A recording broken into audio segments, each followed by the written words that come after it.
The following is a presentation of TFNN.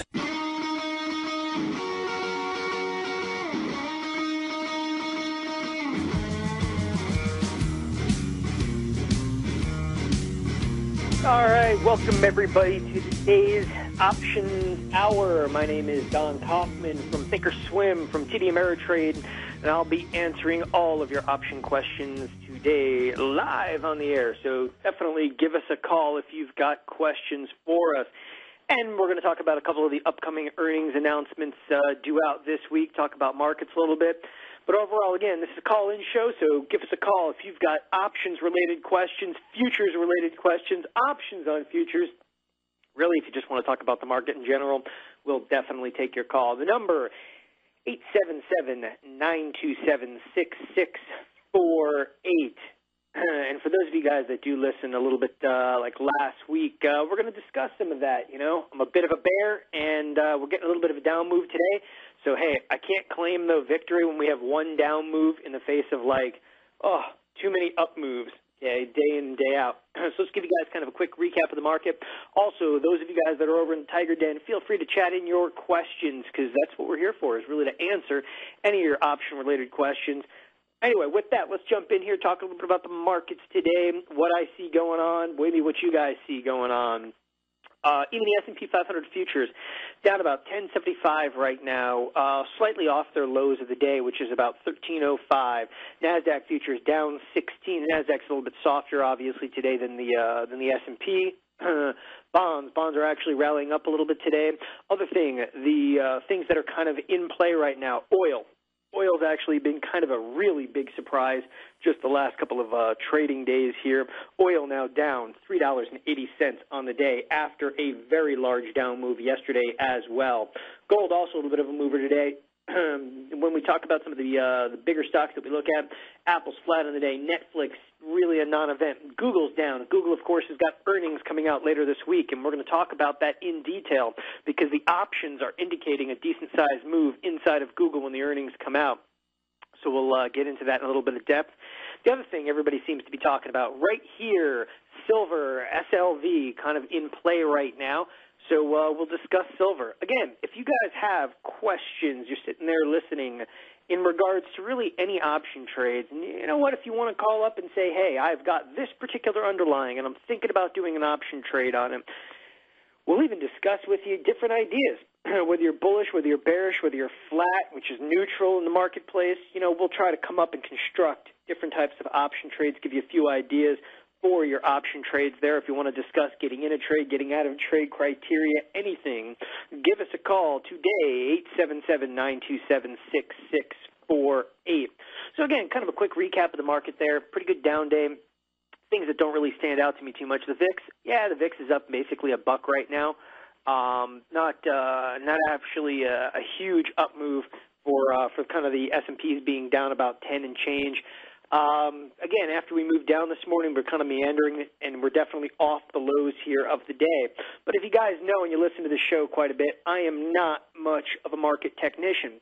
You know, I definitely read tape, meaning that I actually look at the futures in conjunction with what, of course, the bonds and the volatility index are doing, but I can't actually claim to go deep into charts and so forth. I'm also not a huge levels trader. But we'll talk a little bit about different levels. I feel that we're kind of in ranges and so forth right now, and oil being one of those. And oil really, I'm actually going to pull a chart here in the /CL, which is, of course, the oil future. But oil, I think, surprised a lot of us here in recent trading days. I really felt, and I think I talked about this on the show last week, I kind of felt that oil was going to peak out right around the 107 handle. Of course, oil just absolutely exploded all the way up to 113 and change, and is right now back down to the 106 handle. So obviously, there is some concerns at this point in regards to oil about slowing global demand, and of course, oil immediately backed off on that news. You know, it took oil trading over $110 a barrel for everybody to catch wind that, wow, this could really slow things down. Things get more expensive when oil is over $110 a barrel. For some reason, $108 a barrel didn't do it, $107 a barrel. So we actually spiked all the way up. I think actually this up move, there was definitely some short covering there because it kind of felt like that panicked move to 113. And then obviously we've seen some pretty good volume starting to pick up here also on this downside here.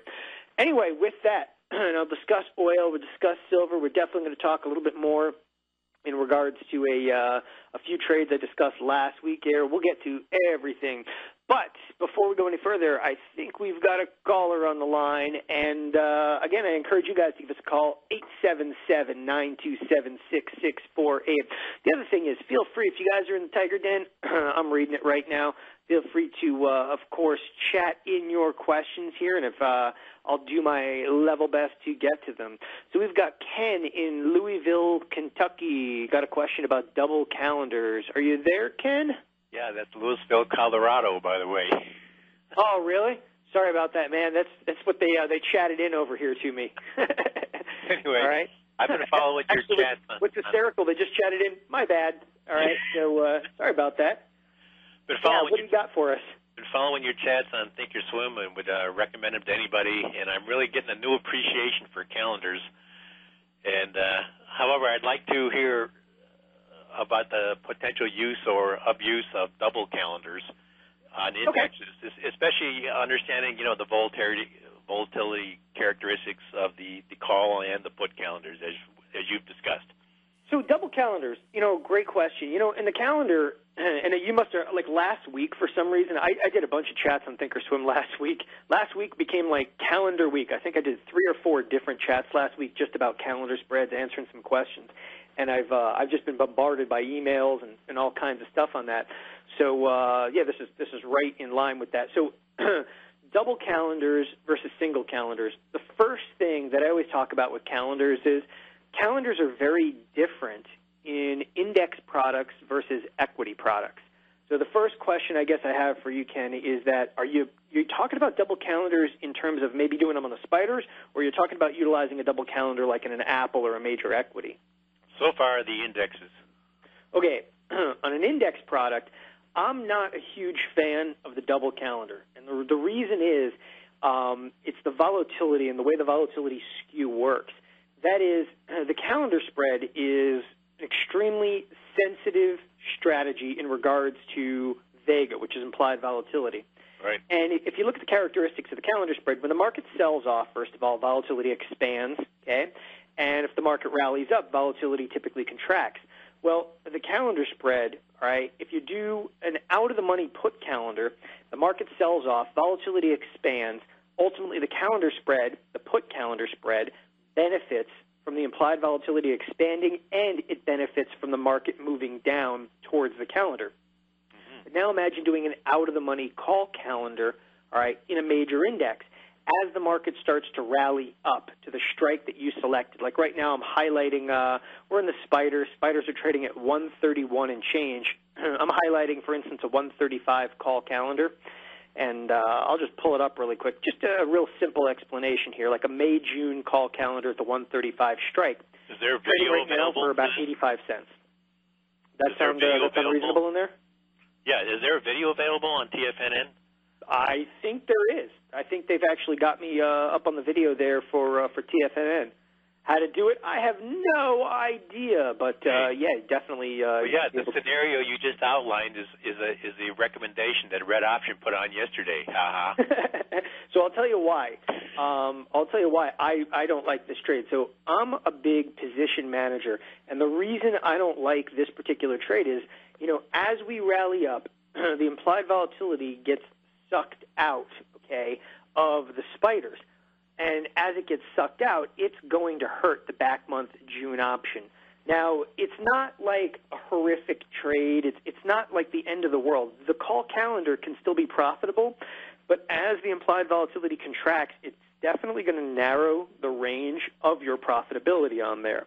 Now, if I were to look at this and I were to do this trade myself, I would probably put a put calendar out of the money, on obviously the put side, which is like probably the 127, 128 strike, right around that neighborhood.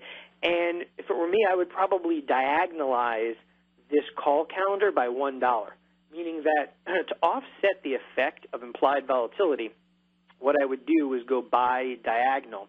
And the diagonal embeds a vertical spread into the calendar spread. Now, that definitely has risk. When you put a vertical spread on it, whether it's a dollar-wide spread, it's going to have $1 of risk in there, and the trade is still going to cost you 47 cents. So it definitely adds risk to the trade, but it negates a lot of the effect of the implied volatility. Okay, and by the way, the diagonal really changes the dynamics of the trade.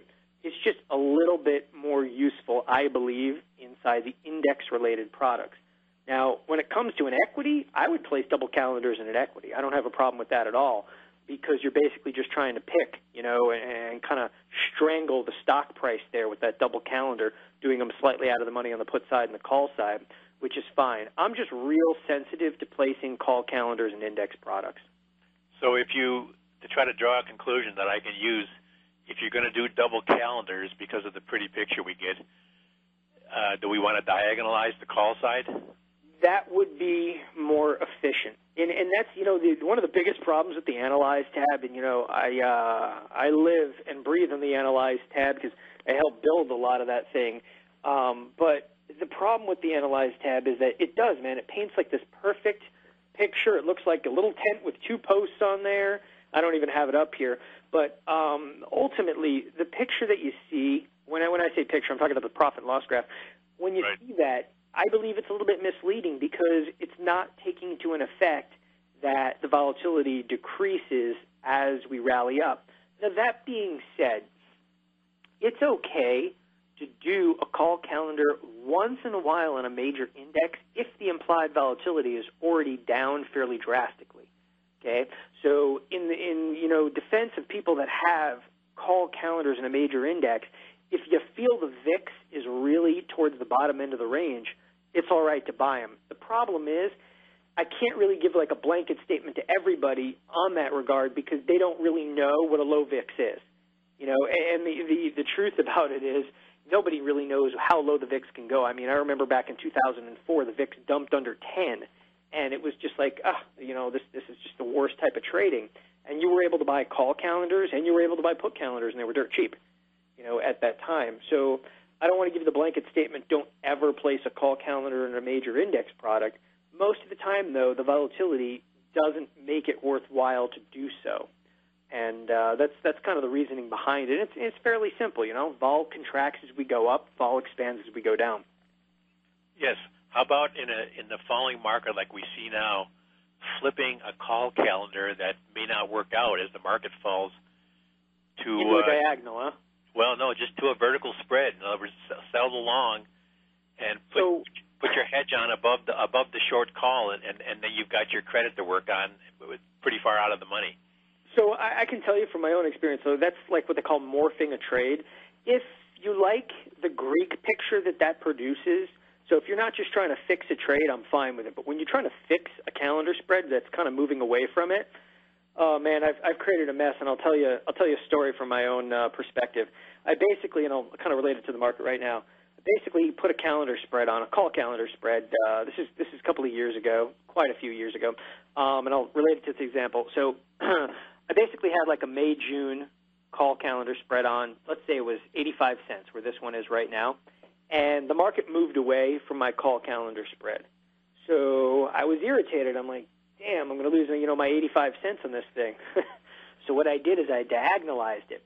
I bought back the 135s for next to nothing, okay, and then I actually sold. It was approximately like the 133s against the May 133s against my June 135s. Does that make sense?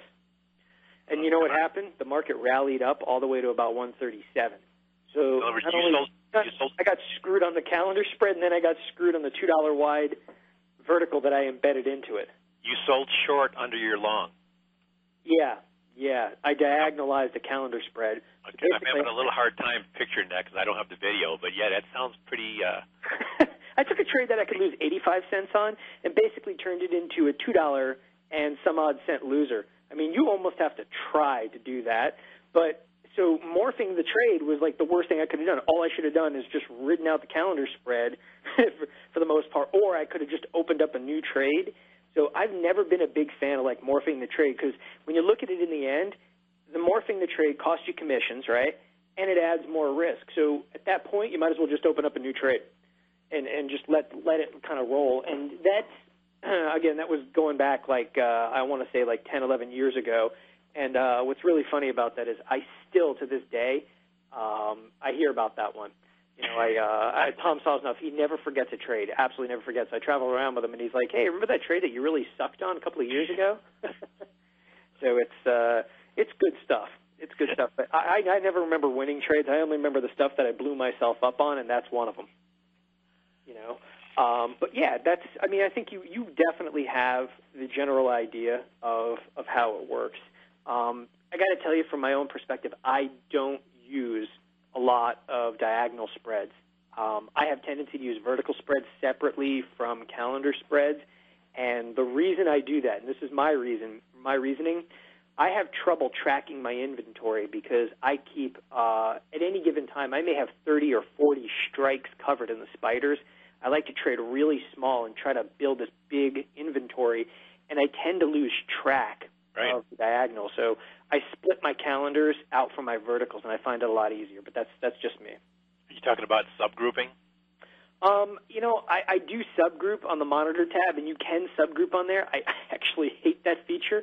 But I can actually see the calendar spreads because I know any option right now that was in May or June, okay, is going to be some type of a short vertical or iron. If I see anything out in July, I know it's some type of a calendar spread and something's associated with it. And I make it that easy in my head. I mean, I look at my position, I look at my position in terms of the Greeks, and then a couple times a week I actually open up the physical inventory. Like I open it up and I'll take a look on there. Right. So what you're saying is that you're not diagonalizing so you can keep it easy to organize in your eye, I guess. Right. Exactly. And the thing is, like, if I have enough calendars and enough verticals, basically that equals a diagonal. I mean, it holds up the same margin and everything. It doesn't really make sense. And I use portfolio margining, which, by the way, I have to tell you is the greatest thing ever. I'm so hooked on portfolio margining, and it's accounts over like 125 grand or whatever, but I never have to worry about margin. So like diagonals doesn't freak me out because it doesn't hold up the margin like Reg T margin. So portfolio margining is a beautiful thing if you have the means for that. Yeah, that's a new concept to me. By the way, I use that. You were maybe calling it a morph, but I was actually using delta to adjust to what I considered a more appropriate delta. That's okay. So adjusting via the Greeks, I love. In other words, I look at my aggregate position. Yeah. Yeah, I didn't like the delta with the call calendar, but I liked it with the morphing it into the vertical. Right. Right. One weird thing to keep an eye on for when it comes to a diagonal. The weird thing about the Greeks can flip over on you in a diagonal. The calendar spread and the vertical spread. What happens is, as the trade matures, the vertical spread fades and the calendar spread becomes stronger and stronger. So you can actually go from, for instance, a negative delta on a diagonal, and all of a sudden it'll flip over just through time. The market doesn't even have to move. As time starts to pass, the Greeks will flip over. So all of a sudden you're like, oh, I'm bearish, and you're like, wait a second, I'm bullish. I need this thing to go up because the calendar spread starts to stand out closer to the expiration cycle, more so than the vertical spread. Make sense? Okay, you're saying due to the characteristics of the calendar spread, it can offset the diagonal. Exactly. It'll start to. So what you want to do is go to the Analyze tab and put a diagonal in there, and just leave the stock price and just start pushing the date forward and watch the Greeks. Right. That's the way to do it. Yeah. Yes, give us a call like next week, and we'll see how you're doing. I really appreciate your training, Don. No problem, Ken. Thanks. Good talking to you. Thank you. Thanks. All right. So thanks again for Ken from Colorado. We got that straight now. Anyway, we've got a couple other callers, and if you guys want to give us a call, 877-927-6648. The next caller, we got Tom from Tampa. I'm going to assume that's Tampa, Florida. You there, Tom? Yeah, I'm here. How you doing? Yeah, good. How's it going? Good. All right. Just wanted to get your take on doing weekly call options instead of doing them monthly. You know, there's a lot of companies out there that you can do them now. Well, not a lot, but there's some companies out there you can do weeklies now with. What's your take on that?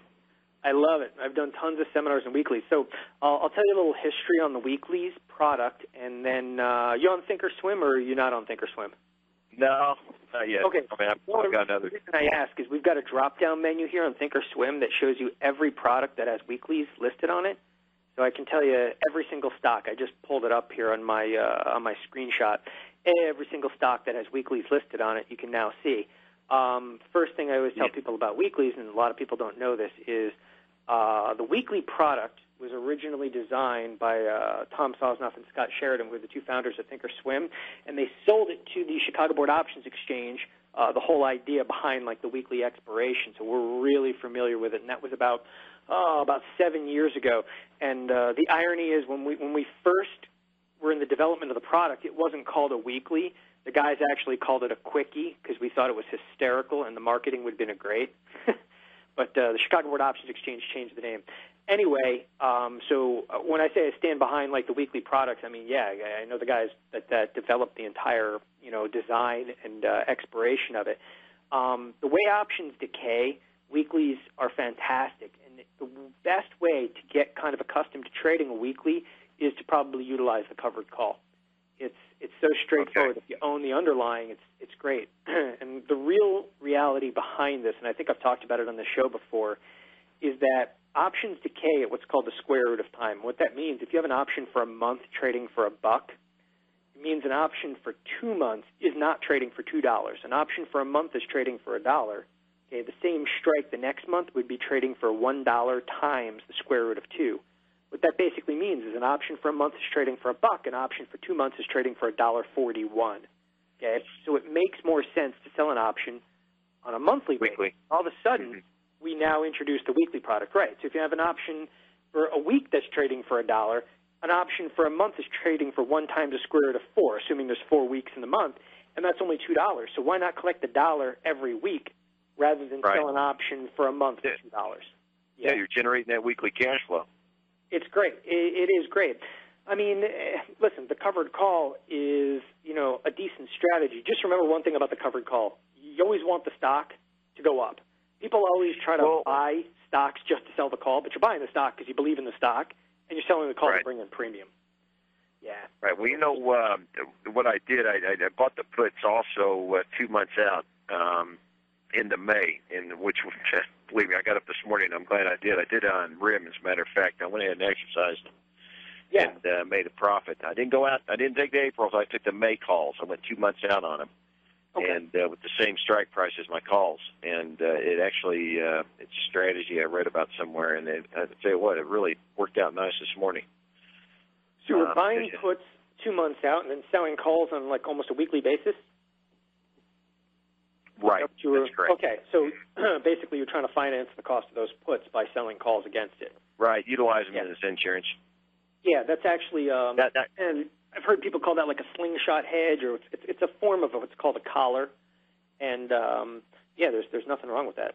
Nothing wrong with that at all. Yeah. So, okay, well, I just wanted to get your take on those weeklies. I mean, they said, when I heard about it, too, I was like ecstatic about it. I thought, man, what a great idea. They don't have to wait for a month. They can do it weekly now. So, they're seriously considering pulling out daily options here. Really?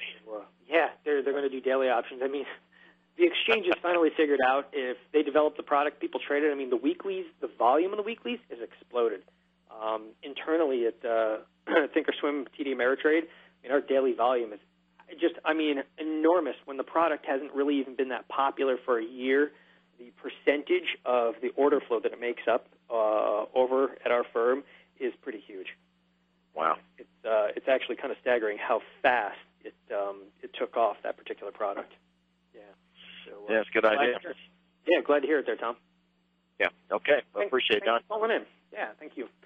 All right. So another great call talking about weeklies there. I love talking about weeklies. We've done a lot of chats on ThinkorSwim. We've done a lot of talks here, of course, at the Tiger Den and TFNN in regards to these weekly options because they're hot, they're new. I mean, they're still relatively new. A lot of clients haven't traded them, but they're really making up a very large amount of the order flow now on a day-to-day basis at ThinkorSwim and TD Ameritrade.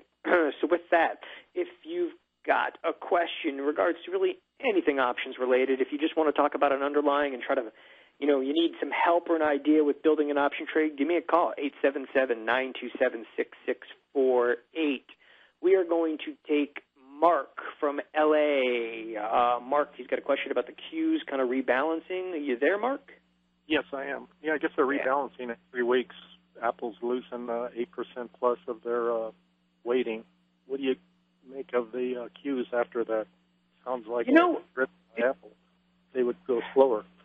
I still believe that the Qs, the order flow in the Qs is always going to be driven by the heaviest weighted products in there, which Apple is still going to have a drastic effect on there, and most of the large players are. So, in effect, I don't think it's going to have a huge, issue to deal with in terms of rebalancing the Qs.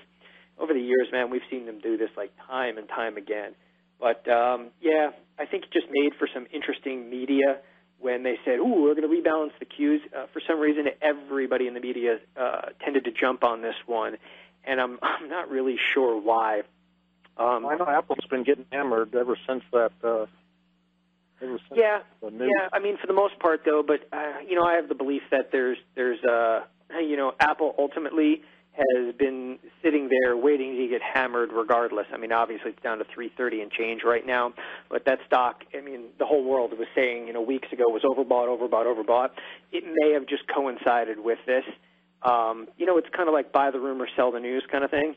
And the news was out. It didn't matter what news was out, but ultimately any news was going to be bad for Apple. And it's, Apple's up a drastic dollar here today, so we'll see if how Apple holds up. But I agree with you. I just really think that a lot of people were looking for reasons to pound on Apple, and that's in respect to the entire NASDAQ. I mean, the NASDAQ is ridiculously overbought right now. And I pull up the Qs, pull up a quick chart on the Qs. Obviously, the Q chart looks just like the spider chart. The one thing I will tell you about this chart right now, and I'm not, again, a big market technician, this is just ominous looking right now. I mean, I couldn't tell you tomorrow if we're going to be up huge or down huge. I tell you, over the years of my trading, I've always had a pretty good market feel, on a day-to-day basis. Like in a day-to-day basis, I can usually look at order flow, get a pretty good feel. I have never been so undecided as to where, the overall market's going, though, the next couple of weeks. And I am a bear. I think that we're going to tank here, but this chart, man, is just absolutely ominous. The buying, pressure to the upside was just phenomenal for such a long period of time. The entire last week, I don't know if you listen to the show a lot, but all last week, basically everything we looked at, I'm like, I'm a bear. And finally, we're starting to see that down move, and I don't know where it goes to. I don't see a lot of puts on the Qs for a couple months away. I'm hoping that today's been a pretty good day. But anyway, listen, I didn't hear the first 5 minutes. I hope I'm not saying it again. But for the Boston users, you're going to be out in Boston, right, in the 2 days? I am. I'm actually, Are you going to be out there? No, I'm not. But you're in L.A. I thought I mentioned it for your Boston people out at the Hyatt Regency. 4:30 to 9. Anyway, I'm excited about that. No, thanks for mentioning the Ameritrade thing. I'll tell you what, man. I forget where I'm headed. So I'm on a plane tomorrow afternoon, heading out to Boston, and it's going to be myself and Tom Sosnoff there. So you know what? I really enjoy doing some of those live events out there. Calling in LA was fun. Yeah. I always learned something. Caught you out there. Excellent, man. I appreciate the call, Mark. Osmosis, I learned stuff. Okay, I'll talk to you later. Thanks a lot. Bye-bye. All right. So, as Mark was saying, we will be in Boston on Thursday. This Thursday, that's myself and Tom Sosnoff. If you got any questions, you can always shoot us an email in regards to that. So it's D Kaufman, Kaufman at ThinkorSwim.com. If you want to go to the Boston session, you're in that area. It's live. It's right in downtown Boston at the Hyatt Regency out there, and it's it'll probably last about 3 or 4 hours. It's kind of later in the afternoon there. And, again, it's Tom Sosnoff speaks for about an hour and a half. I'll probably do about an hour and a half. Just a little bit about markets in general. Real similar to kind of this show. Give a little bit of question and answer. But I love doing those sessions because Tom talks about, like, his picks in the marketplace. Let me guess, Tom, you're a bear. He's always a bear. Had him on the show like 3 weeks ago, and I was laughing hysterically. I'm like, okay, so we learned a lot here. Tom wants the entire world to fall apart tomorrow. Anyway, with that, give us a call here, 877-927-6648, because we'd like to take your call, really in regards to anything that you've got for us. And the new thing now is if you're just thinking about a stock, okay, and you're not sure of the option position to be able to put on that underlying stock, you can give us a call. And that is, hey, you're looking at Apple right now, you want to get bullish. Hey, you're looking at Netflix, you want to get bearish. We'll take you through a couple of different types of trades to kind of give you some ideals around that, give you some ideas. Anyway, with that, we've got another caller here. It looks like Francis from Walnut Creek, California, talking about order executions. You there? Yes, I am. Yeah, I love Walnut Creek, man. That is a beautiful area to live. Hey, Don. My question was, I noticed in some of the periodicals, some of the brokers they'll say we have better order execution, or we'll get a better price for you. And sure. I don't understand some of that, and it seems like when I use ThinkorSwim, it's like instantaneous. I get my how do you know whether you're getting good execution or not? I love talking about order execution. So most of the stuff that you see out there, and this is kind of a longer talk, but it's all right because we got time. Most of the stuff you see when somebody says, I'm going to get you better execution, I'm going to get you better execution, it's all marketing. I mean, for the most part, it's marketing. Today, a lot of execution has kind of become commoditized. So the most important thing is when you're talking about execution is simply this, okay? First of all, does your broker, okay, trade the other side of the order?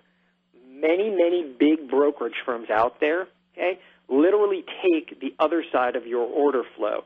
And if it's a really deep discount brokerage firm, when I say they take the other side of your order flow, they literally trade against your order, which is typically not in your best interest as a client because they're hoping that you route like the worst trade possible because they're taking the other side, and they don't make that much off commissions. They're making money also off edge, meaning the differential between the bid-offer spread out there, which that's just never been our thing.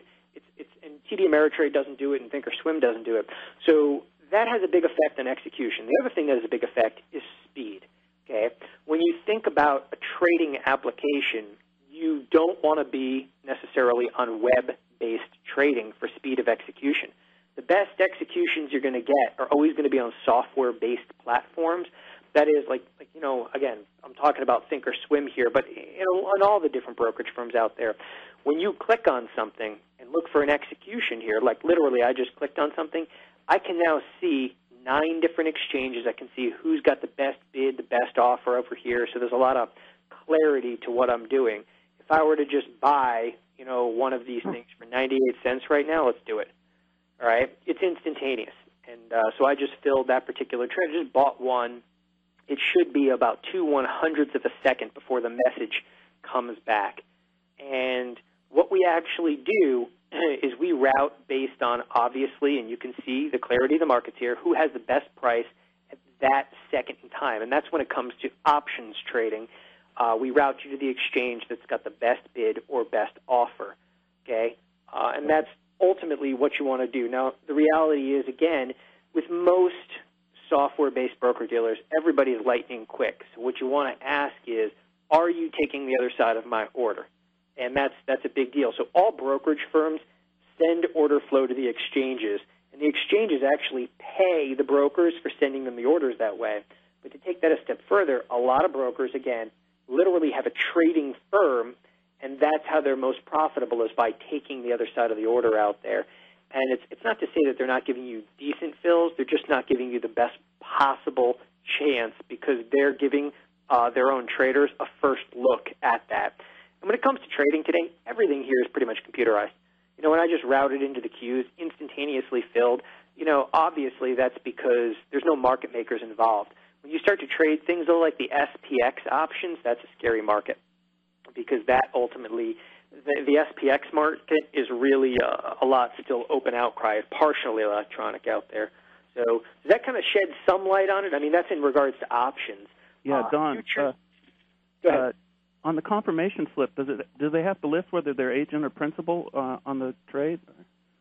Well, again, they're really not utilizing their own inventory there, meaning that they can set it up such a way that it's a separate company. I mean, it's really it's kind of the gray area in there. So when I say that they're taking the other side of your trade, an agent or principal would mean basically the agent is they're just facilitating the trade. The principal is they're actually utilizing stock out of their own inventory.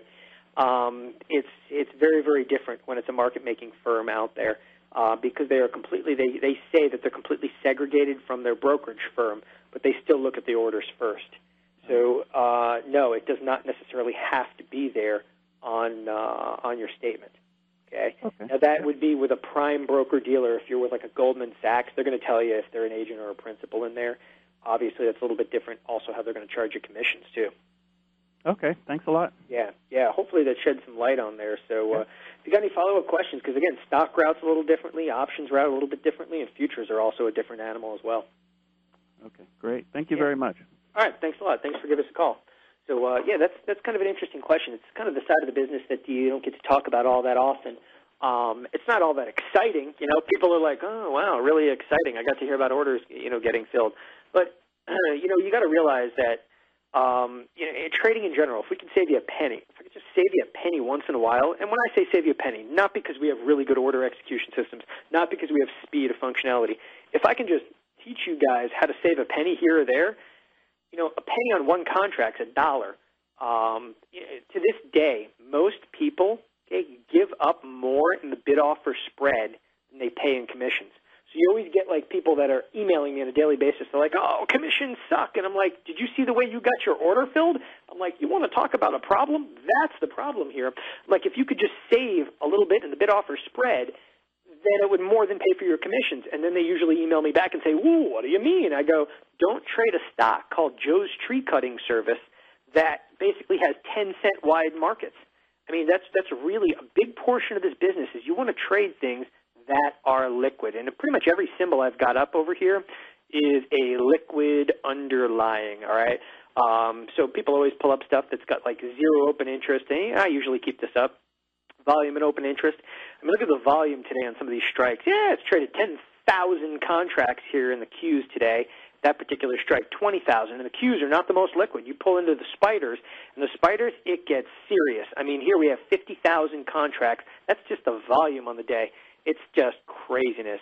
Anyway, if you guys would like to talk about anything, again, order execution, hey, it's all free game there, fair game, but 877-927-6648 is the number to call us.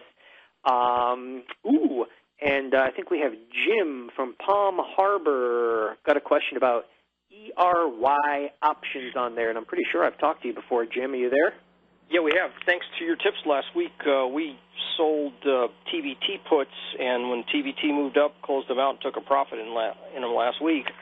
Now, what I did is I had sold ERY April 16 puts.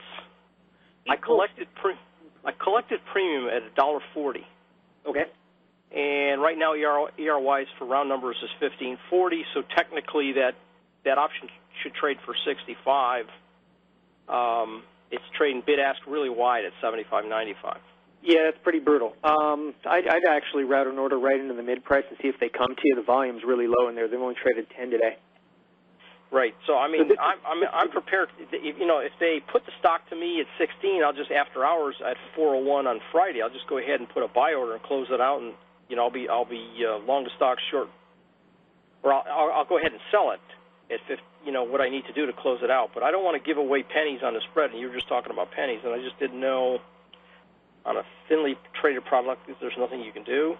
Well, there's not a lot you can do. So here's the thing you got to look at about getting put to stock. Okay? There's assignment fees. So I don't know how many contracts you have, but let's say you're assigned on one contract. Doesn't make sense because if you're signed on one contract, at ThinkorSwim, they're going to charge you like $15 or something. But if they sign you on 10, it still only costs $15. So you have to weigh the assignment costs, and then you've also got to weigh the fact that you're going to have to turn around and sell the stock thereafter. So I'm trying to be a little commission conscientious here.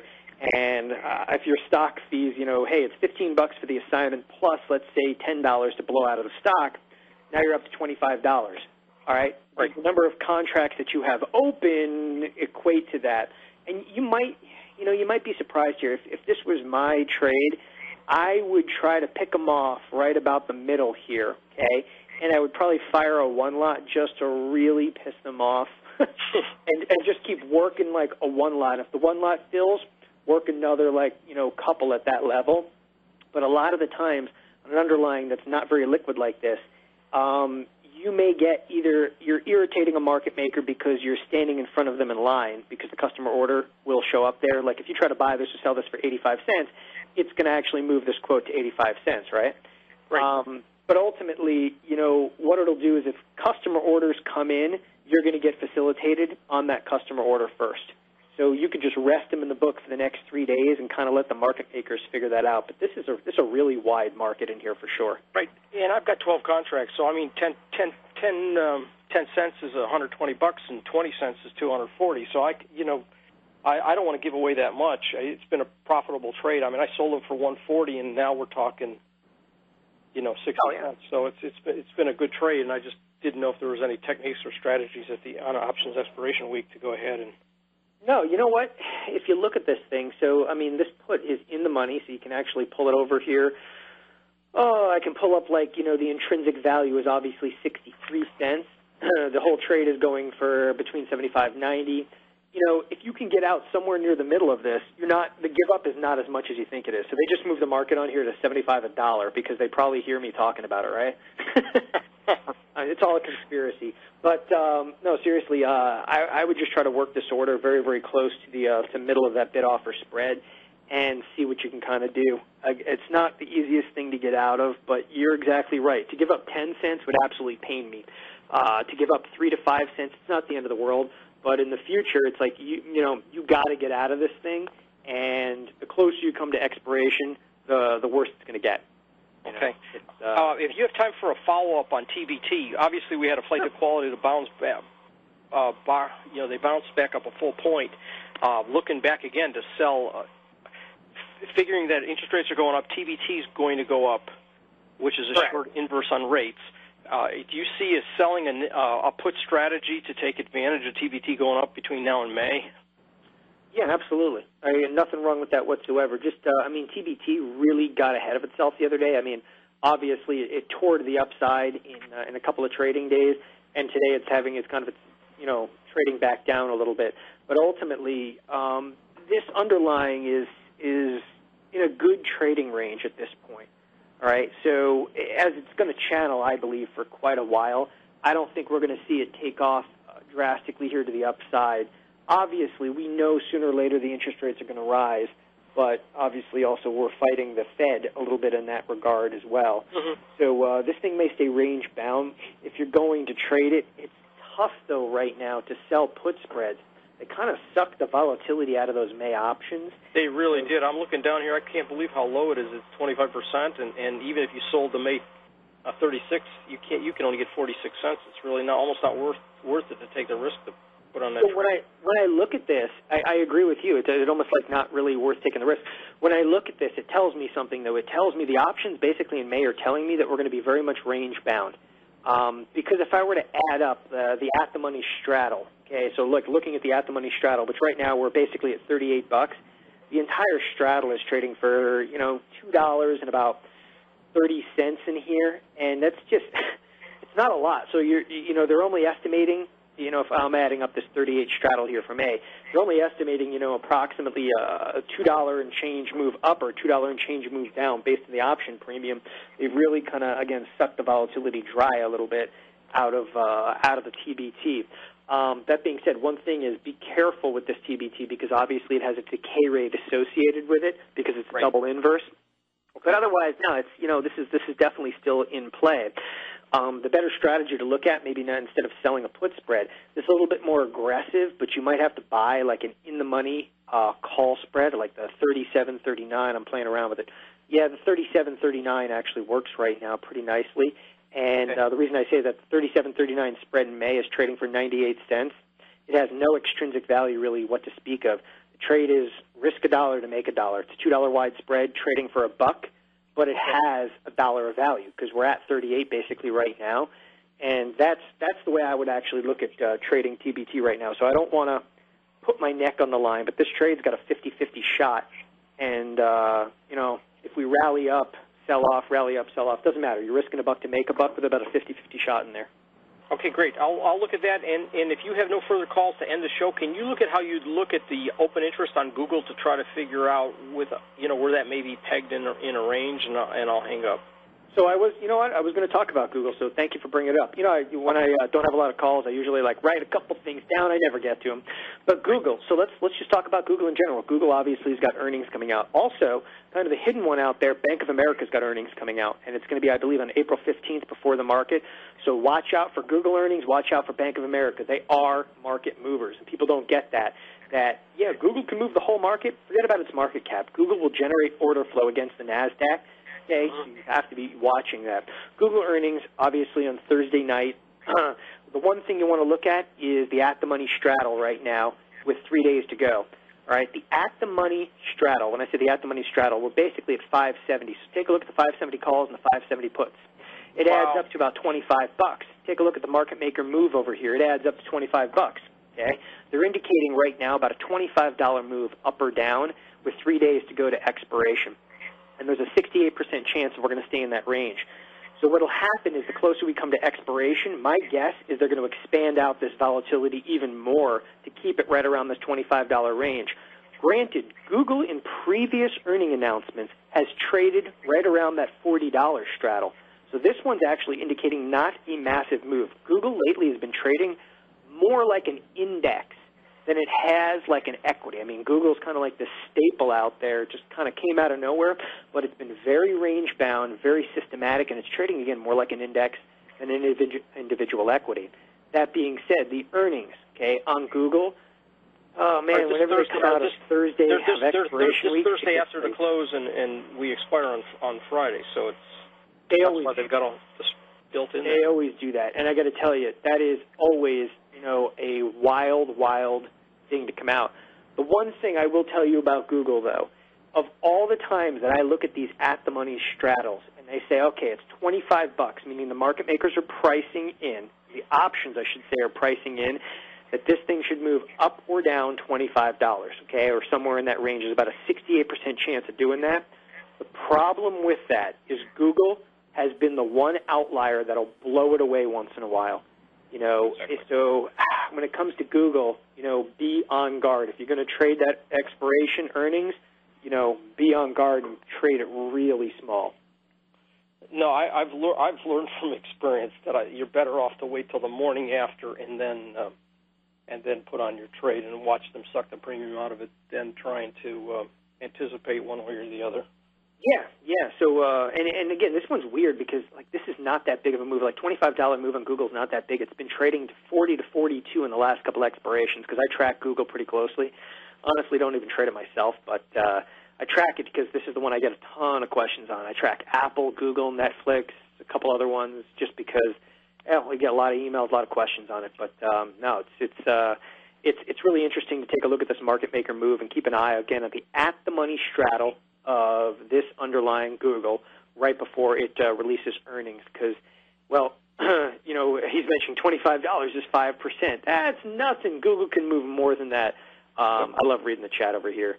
So ultimately, it's a pretty good, it's a good-sized move, I guess, but in accordance to what it has done in the past, it's not that big, which is kind of a warning to me because once in a while, the pricing in here doesn't work out, and Google seems to be that one outlier that blows numbers away or maybe this time misses. Google's also that one underlying that once in a while they release spectacular numbers and we tank. Apple has also fallen into that category numerous times on the last couple of earnings announcements. They're like, everything was spectacular. The stock sold off $20. So it works that way, buy the rumor, sell the news. And great. Thanks for your time, Don. Really appreciate you taking the time every week to spend time with us. Yeah, thanks for calling back in, Jim. Have a great one. Nice talking to you again. All right, so with that, we just got a couple of more minutes left here, kind of wrapping things up. Got to talk a little bit about Google, of course, prior to the earnings announcement. Also, big earnings coming out this week are Bank of America.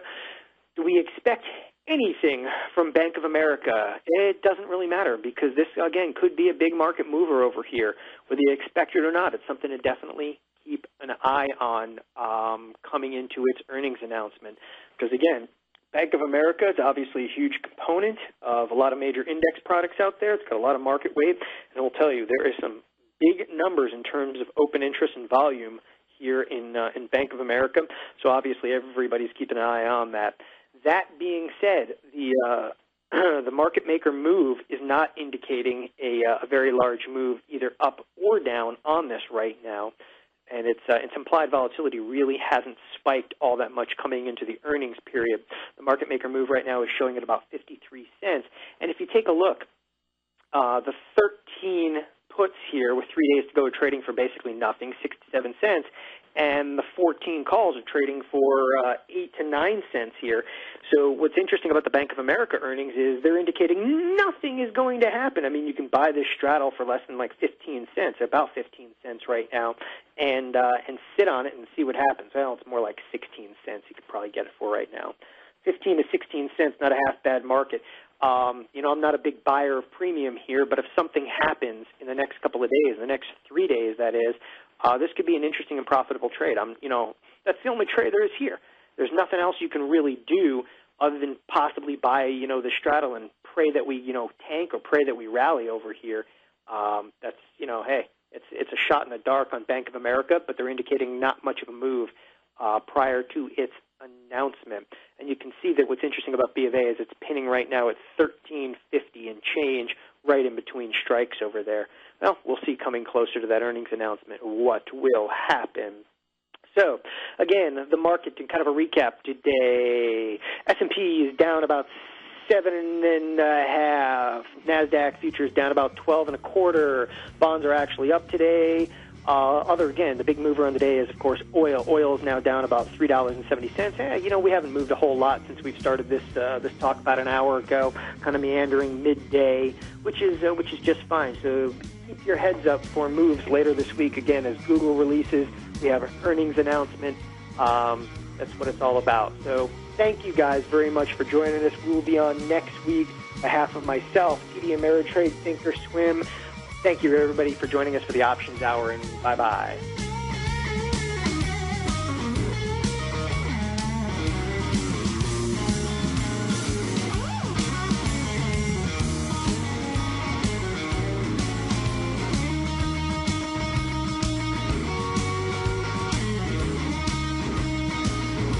Are you looking for a precision edge in the market? Something that can stack the odds in your favor? Then look into Larry Pesavento's new